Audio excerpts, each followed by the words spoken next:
Hey everybody, JJ here, Bull, Boom, Bear, Bust. It is Wednesday, May 20th. Thank you for joining me today as we continue to document this economic collapse, this shutdown recession, what's going to be a depression if things don't change drastically, as we see a lot of money flowing up to the top to the large too big to fail corporations, financial institutions. And today we're going to talk about too big to fail retail. What does that mean? Well, we're going to get into it. You probably heard that term applied to the banking system with the too big to fail banks. But what's happening right now in retail is very similar.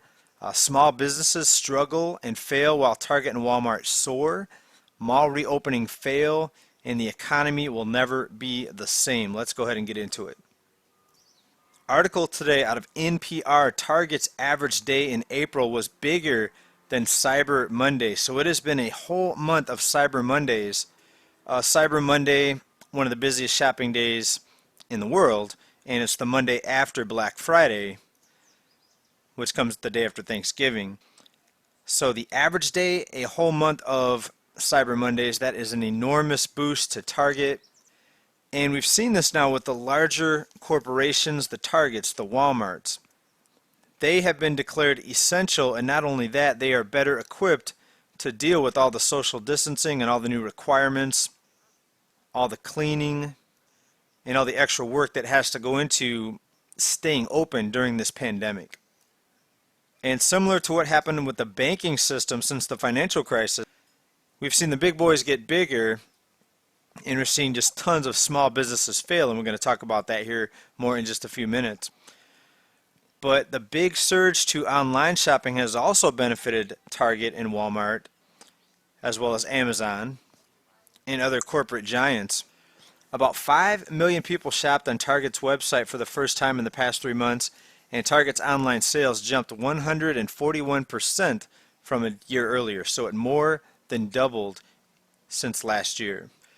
And we're also seeing big box retailers like Costco and Sam's Club, others like Home Depot and Lowe's also benefit during this shutdown. Now, Lowe's and Home Depot and home improvement stores also are seeing a surge, not just because they're allowed to stay open, but with more people at home now and laid off of work and losing their jobs, many people are turning more and more to home improvement and gardening and things around the house. Now, at the same time, other nationwide retailers have not been so lucky or successful during this time. Pier 1 is closing all of their locations. They will reopen for a short time for the clearance sales, but say goodbye to Pier 1 imports. Another example out of a small business here. Another example of a small business not surviving during this time out of the Green Bay Press Gazette. Green Bay Jersey store closes after 24 years in business.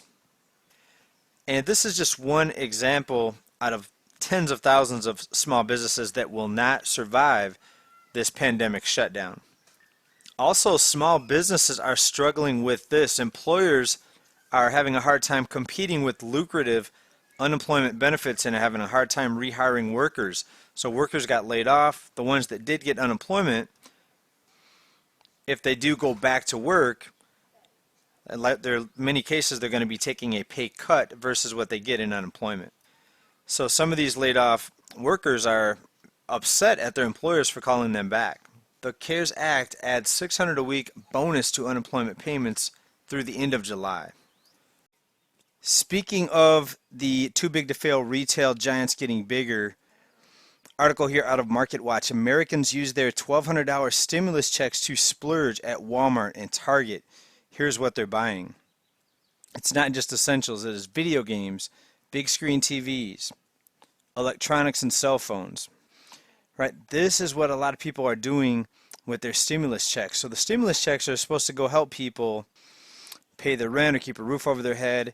It is benefiting these retail giants. And these retailers, Targets, the Walmarts, they sell anywhere from 30 to 60%, depending on your location.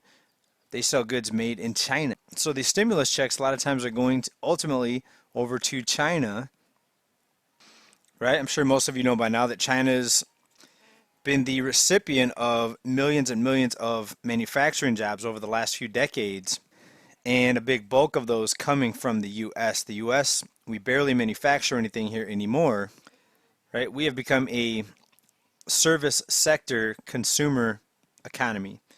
We consume. We're the world's best consumer, that's for sure. We're the world's largest consumer nation. Now, a lot of times on this channel, you hear me just put the blame at the feet of the banking system, but I also blame the people. I mean, look at how these people are wasting their paychecks. Okay, along with people buying more TVs and electronics and gaming equipment, they're also buying apparel and adult bikes. Nobody wants to save money anymore.